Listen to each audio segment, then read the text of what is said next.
Hi, and welcome to MC Podcast Episode 19. We have Kevin Koone in the studio today. Welcome, Kevin Koone. Good morning. How are things going around here? Everything's going well, even though it's a little crazy. We're rolling right along. Good. We've got several people out on vacation. I had family in town this week, and so I was gonna say dealing with all of that, but that really doesn't convey the right. I was having fun with Dad and what have you. So We understand. yeah, I know. It's like being with my older self. I'm like, oh my gosh, I have to come back to the office and apologize to everybody. I'm like, I'm really sorry for treating you this way. And so I think Kyle's going to join us a little bit later, so he will probably have to be the one that I need to apologize to the most because, as young as he is, I don't really mean to, but it just kind of this father figure kind of. You mentor him, I mentor him. I do. I mentor him, and sometimes it's whether not he deserves it or not. I think that's a great. That's a great way to put it. So, but everything else around here kind of going okay with everybody being out and what have you. It's going well. Like you said, we got several folks out on vacation. We got everything's crazy in the nursery pollination wise. We're out running around looking at plots, and when I first started, and I first started 6 years ago. This time period, June, July, was kind of a period to catch your breath a little bit before the next selling season. Yep. And there is so much work going on right now to prepare for the fall selling season that there are no breaks. I mean, it's really, really busy. But it's going really well. Looking forward to getting started here. We got dealer training coming up here in just a couple of weeks. Right. So we're kind of putting the final touches on getting everything ready for that now. Yeah, we'll have 70, 80 dealers in somewhere in that neighborhood. We will. We'll have most of our large dealers in here for a big training event. We'll go through everything from product placement to nutrition. You're going to cover some hot nutrition topics, selling techniques, a little bit of everything. So it'll be a big deal. Good deal. Well, here we are this time of year, but I don't think it's too early to start talking about silage harvest management.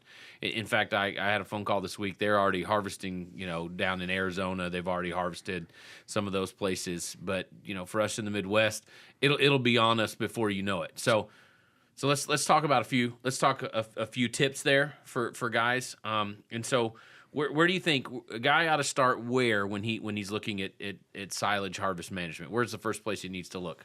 So when we're looking at silage harvest management, really we start at the beginning of the year when we're laying out our plans for what hybrids we're going to plant, where we're going to place those.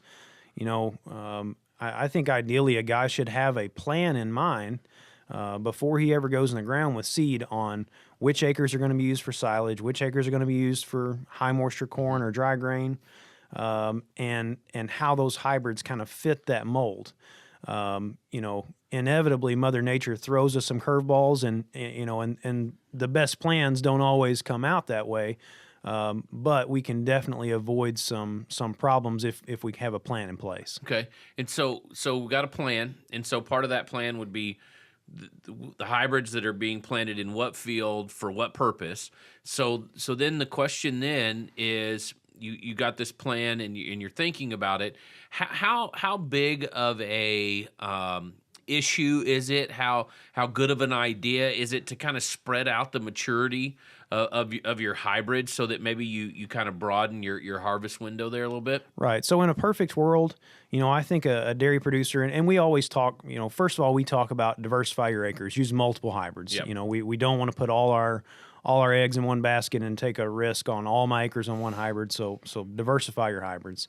And in a perfect world, we would go into a planting season. We'd get in the ground in a timely manner. We'd get everything in early. And that would allow us to plant some things with a relative maturity window of probably 5 to 10 day window. Okay. So for example, if my prime zone is like 110, Okay. I could plant some stuff as long as 115 and some as short as 105, and agronomically those would still usually work on my acres. But what that would allow me to do is just have a few days a window between starting one and starting the other harvest. Okay. And if we can get in a timely manner, we can usually get a pretty good spread.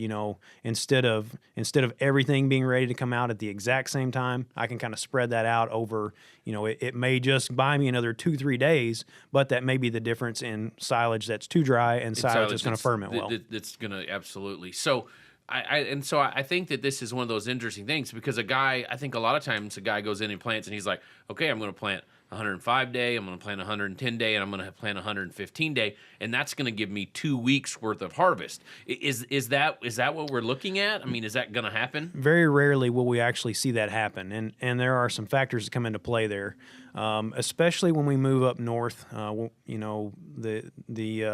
move up into Wisconsin, Minnesota, some of those places, and especially when we plant really late. So we had a really wet spring this year. A lot of corn went in really late. So we take that stuff and, we have a 10-day spread in relative maturity. But unfortunately, it all goes in June, gets planted exceptionally late. Well, at this point, we're picking up heat units extremely fast. So the corn's all growing really fast, and it's maturing more rapidly than it really is designed to mature. The corn can handle it, but what happens is that harvest window narrows greatly. Yeah. And we'll have Kyle in a little bit. He can really attest to this. We see this when we are taking out plots. We start with the really early stuff, and it's ready to go real early. And we get in there and chop it, and then you go back a few days later, and all of a sudden we went from chopping a few samples of 85, 90-day stuff to, holy cow, the 102 to 110-day stuff is going to be ready in 2-3 days. Right. So it really gets.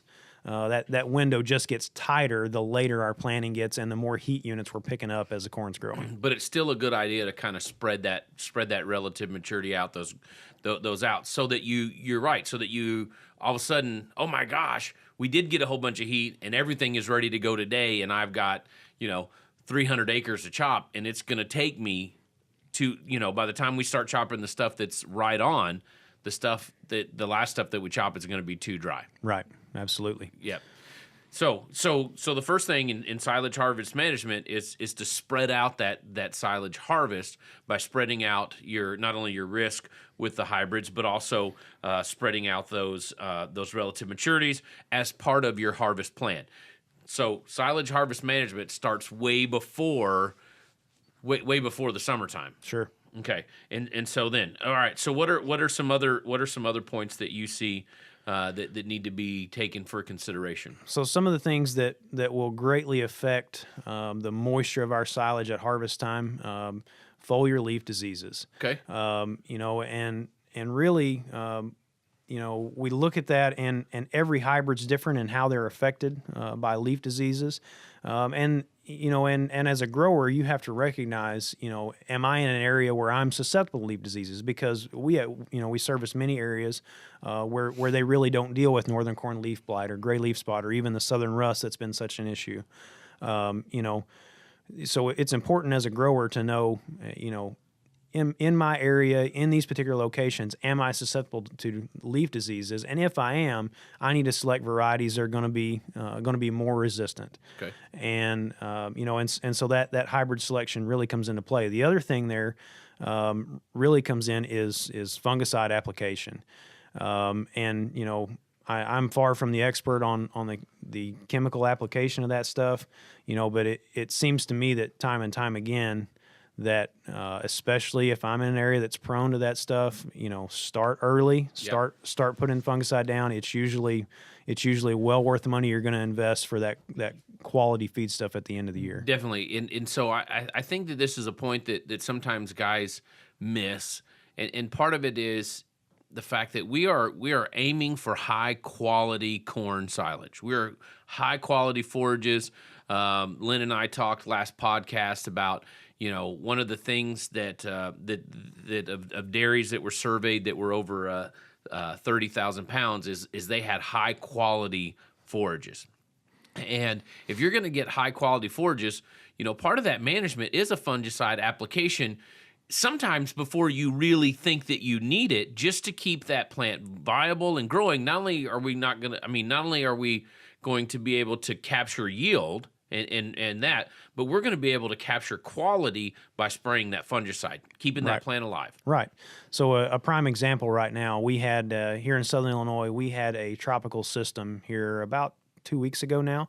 Came through, brought us some much needed rain, little cooler weather, and a lot's yet to be determined. But I'll be surprised when we hit this heat and drought stress that's going to follow here in the next couple weeks if we don't see some southern rust that comes on from some of that. Right. Now, a lot of progressive growers, they're out trying to stay ahead of that now. They're putting fungicide applications on ahead of time because southern rust, whenever it you get the heat and it really comes on at a stressful time, it can take a corn crop in a hurry. Right.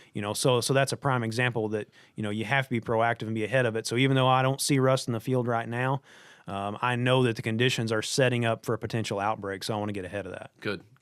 No, so silage harvest management plan, spreading out your risk and diversity with your hybrids and relative maturities, and then a good fungicide kind of plan also, where I'm going to go in and watching the weather, knowing what kind of systems that bring that stuff in. So what's the other points that we need to be looking at for silage harvest?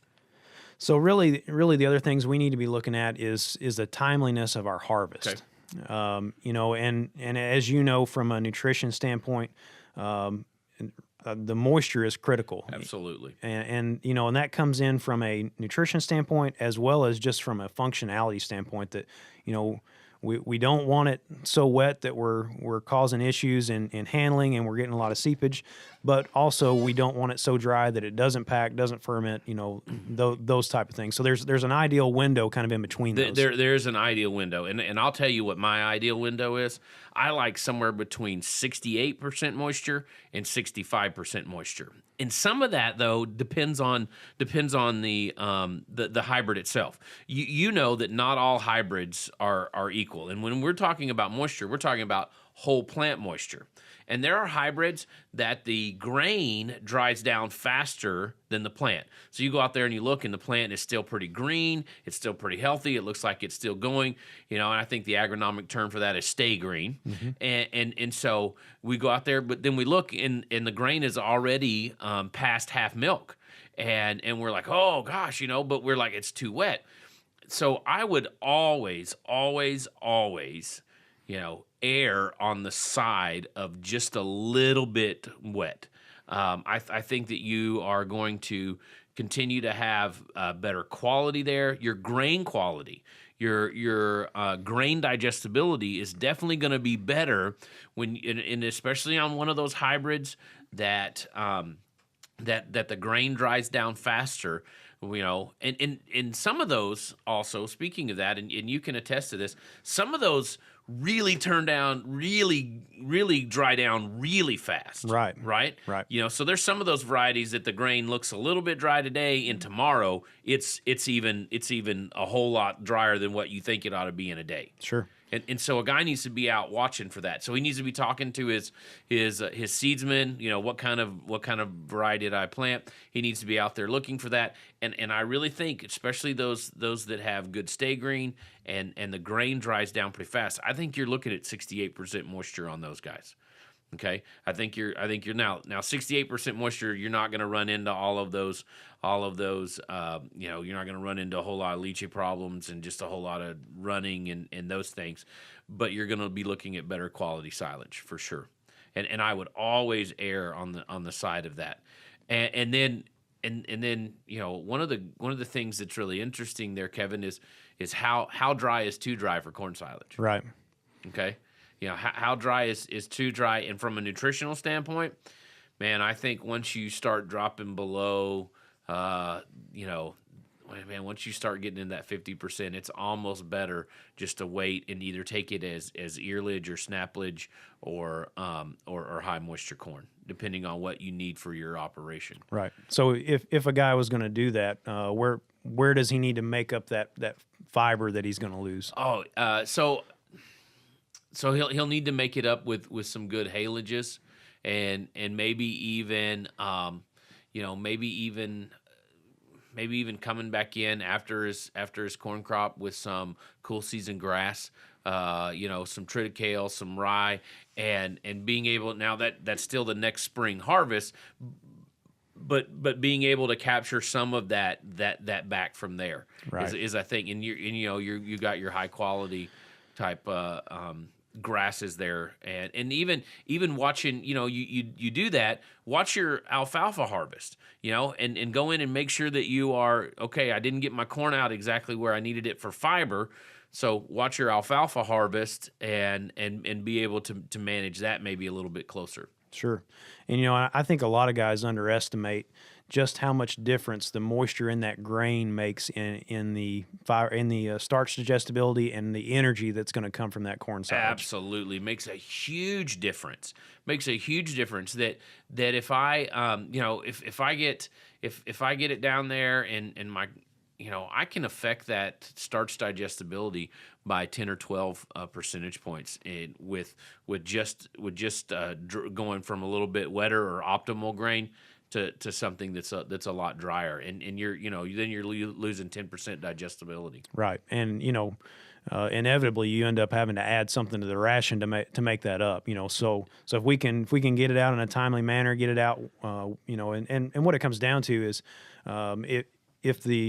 if the grain moisture is right, we're going to get that fermentation. It's going to allow those bugs to work on it, so that when it goes into the ration, that it's ready to be fed. Absolutely. And we can be a lot more efficient if we can deliver the energy from the silage we're taking out of the field, instead of having to bring dry grain or something else in as a supplement to push Absolutely. the energy. So a guy really needs to know what kind of hybrid he's got there, and he really needs to be watching that hybrid. And so that kind of brings us to this point: is how does he watch that?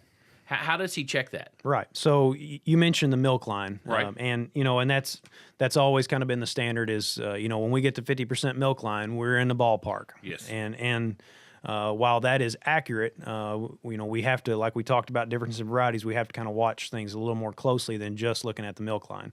So one of the things that we always recommend is, when you think you're 2-3 weeks out from silage harvest, go out there and cut 5 to 10 representative plants from your field.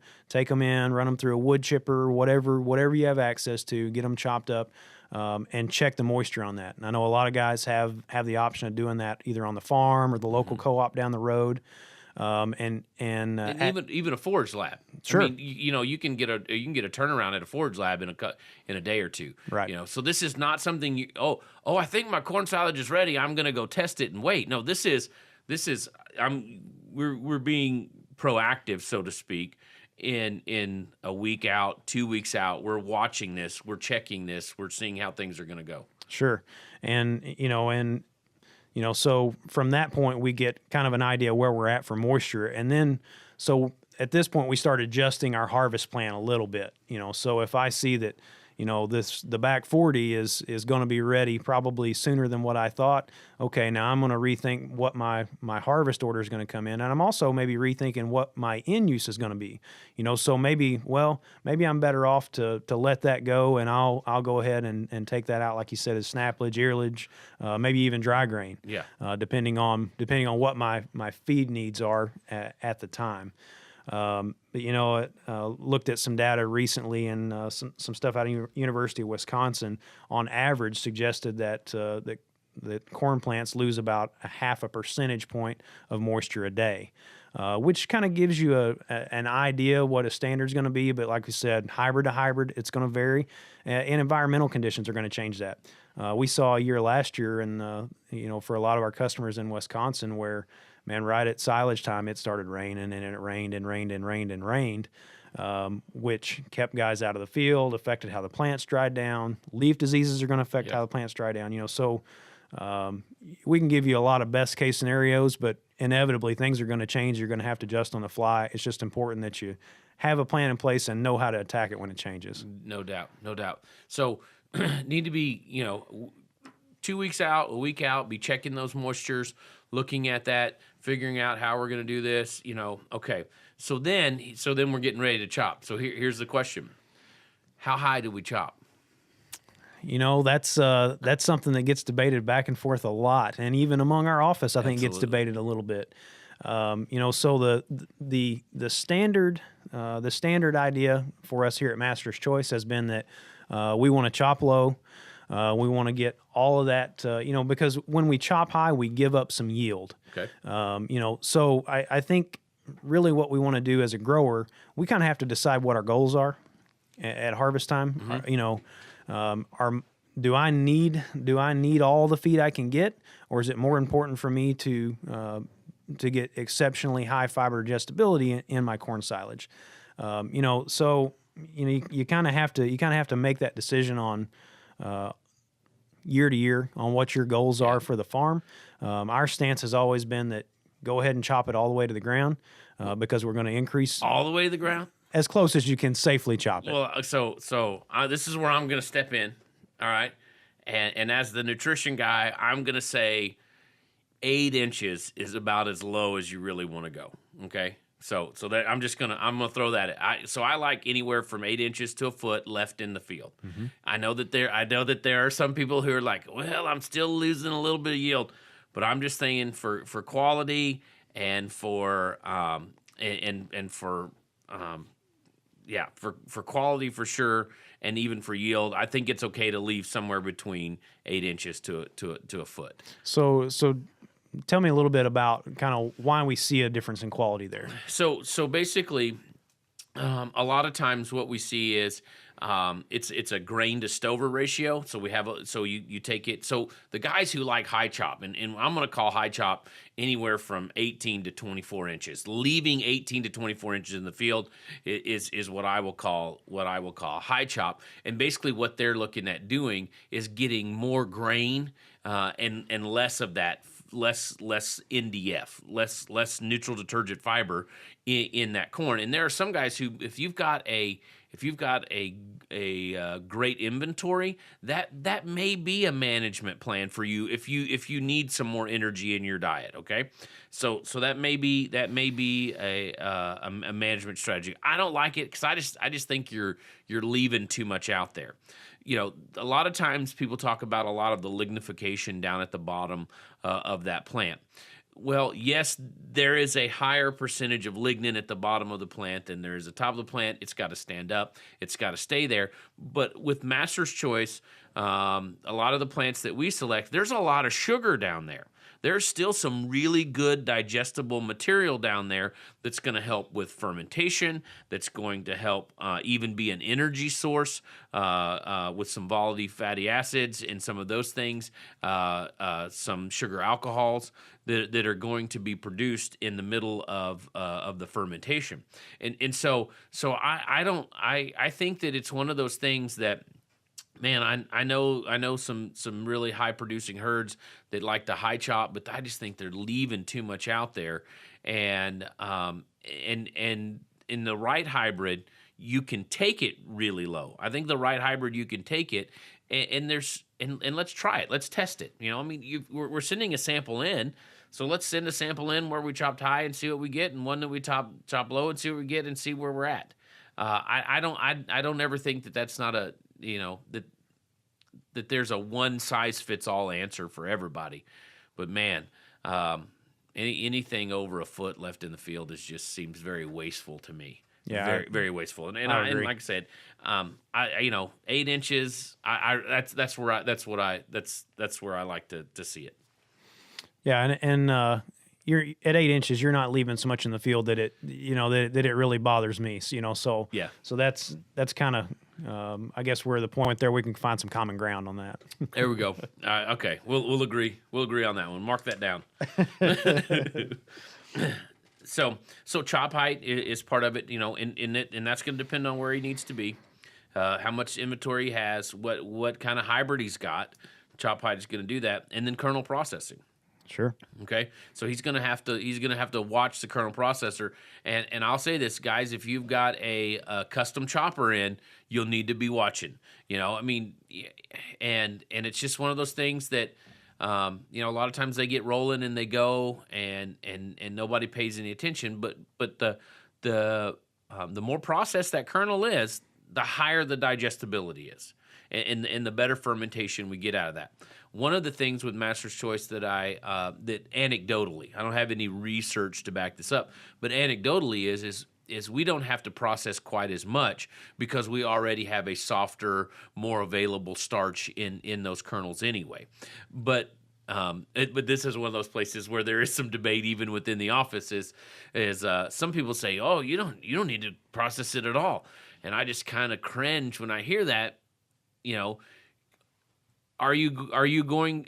You know, you're still going to get good starch digestibility out of the softer endosperm, even if it's not kernel processed. Right. But why not make really good better? Sure. Okay, and so you need to be watching for that and making sure that we've got good kernel processing and that those kernels are good and smashed and that things are broken up there in that corn silage. Yeah, absolutely. Like you say, it's not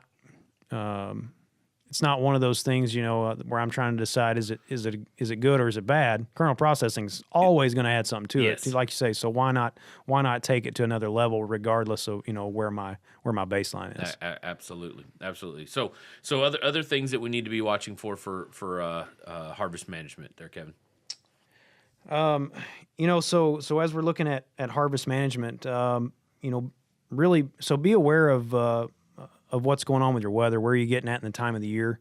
Am I running out of my window for, so am I expecting frost? Am I going to get pushed late enough that, that some parts of the country, snow could even be an issue depending on where you're at, so be aware of that stuff. And if there's an opportunity to get it out before some of those issues, then by all means do. Absolutely. Yeah. And so frost is one of those issues that I think some people go,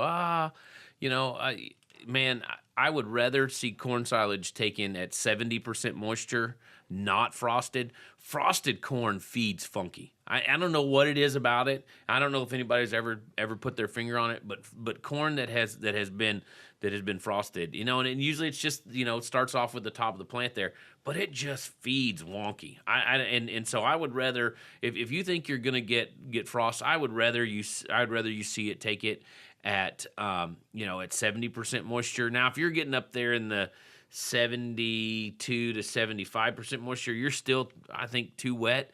But if you're getting there at 70, I think you go ahead and take that corn silage before you get it frosted on.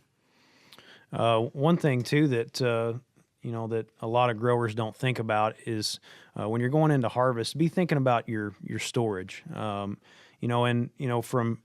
a guy who's selling seed, my standpoint is if you're going to go in and chop my specific hybrid, I'd like for you to know where that's at, whether it's in a bag, whether it's in a pit or whatever, because I want to watch as you're feeding that through the fall and the winter. I want to see basically how the cows are reacting and how my product is working. Right. So that's something too to be thinking about at this point is when I go into harvest, where am I going to put everything, and do I have an ability to segregate as I'm testing new products? And it's really easy to put a new corn hybrid out and to see what it does agronomically, and it did just as well as everything else, but I really don't, until I feed it, I don't know. Yeah, and being able to separate that out somehow. And I know that, so I've heard a lot of guys say, I'll try a few bags of that and I'll put it out. And I'm like, why even do that?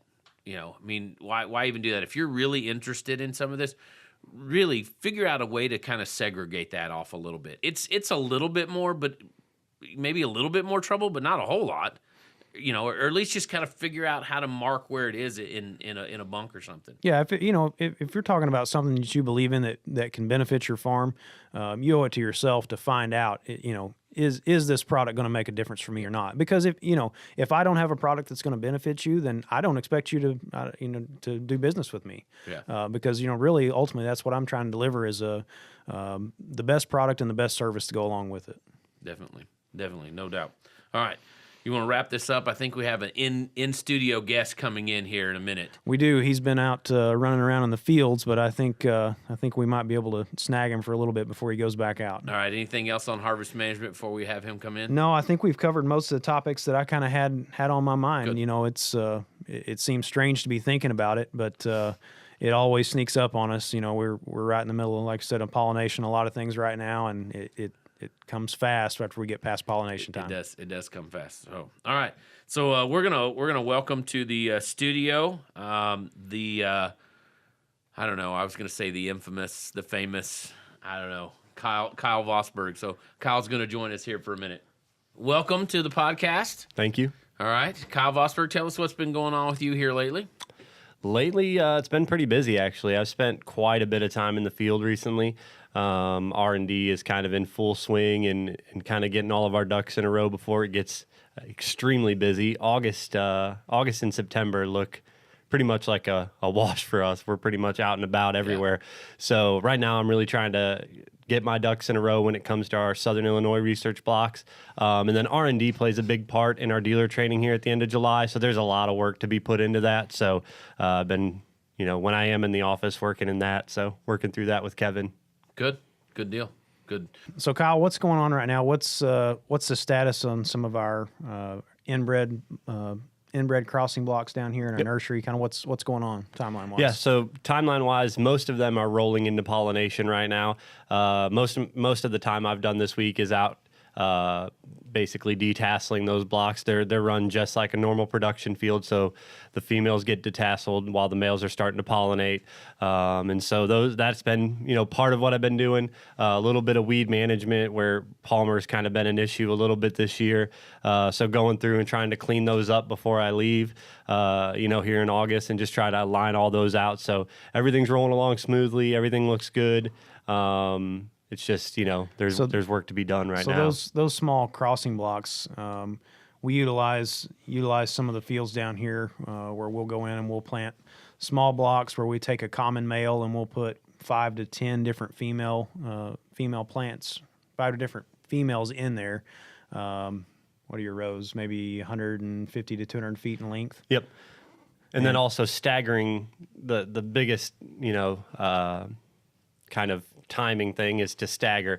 In a normal production field, you have your set male and your set female, and what their 50% silk, 50% tassel number is, and you just kind of set your male planting as in correlation to the female. Yeah. When you have one common male and half a dozen or 10 females, you need to make sure that you have the male pollen to pollinate those females when they're ready. So we have to have early pollen, mid pollen, late pollen, and then some even later pollen. So we have we spread out the pollination. We have, like Kevin said, mid or early, mid, late, and even later. We do that. Why? Why do we need to spread those out? Is it to have enough pollen in the field, or why is it? Yep, just to make sure that every single group of females gets the pollen that they need. Just so that way we will be able to to get the proper cross. Because if you have a late silking female, and then the males have done, and all of the males have shed pollen, and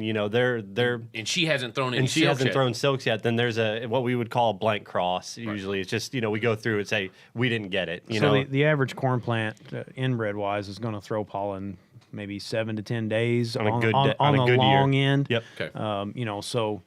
If we don't hit that window just right with the female, then we give a miss. So just spreading that window out, we take it from 7 to 10 days, we spread it out to hopefully 2.5 weeks. We have viable pollen flying. Viable pollen. And a lot of corn is pollinating right now, but we haven't had a significant rain in a little over a week. So now in a hybrid field, that's it's not as big of an issue, but inbreds need the water. They are so easily stressed in their populations sometimes. They don't have the vigor of a lot of of hybrid plants.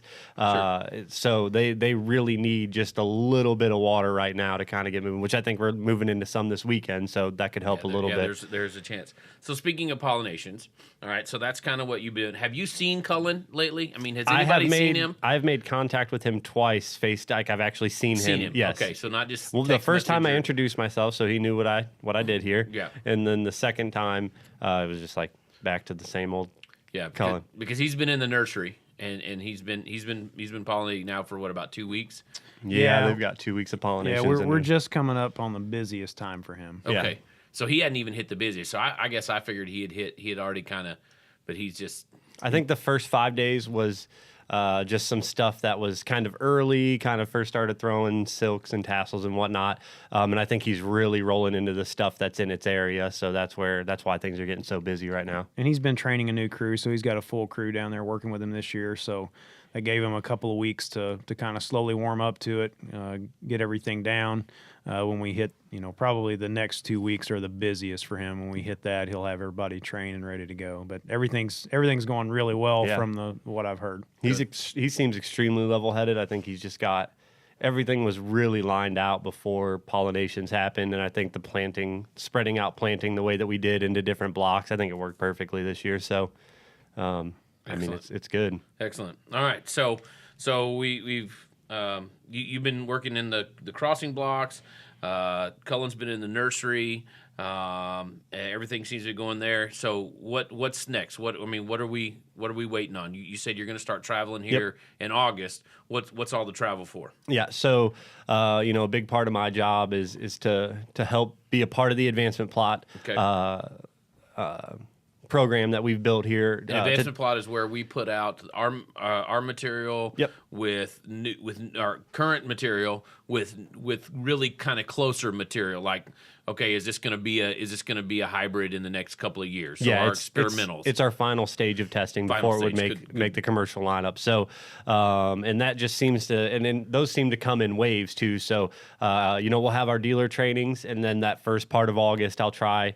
My plan right now is to do the Midwest, which would be to start here at the home office, make my way north, hit all the spots in Wisconsin, make my way through Western Ohio, parts of Indiana, and then swing back home, towards the end of kind of a long week. Yeah. And then the week after that, my goal would be to go west. And we have a pretty nice sized plot in Garden City, Kansas this year. And then we also have a dealer out in Kansas who we usually spend a couple days out there with them. Roy, as we've done, vlogs in the past with. So my plan is to be out there in the middle of August. And then I think third week of August in Pennsylvania looking at advancement plots. So, it's one thing after another, but it's all about just, being out, taking notes, talking to growers. We get to take visual notes post-pollination, which is great, but we also get to talk to growers about what they saw early season vigor, stand-wise, and whatnot. So you're going to be out evaluating hybrids. Absolutely. Good deal. Good. All right. Hey, appreciate you coming in. Yep. Appreciate you being part of this today. And guys out there, we appreciate you listening in. And remember that we are social. You can catch us on YouTube, Instagram, and always at seedcorn.com. Kevin, Kyle, thanks for joining me today. Thanks, Mark. Thanks, Mark.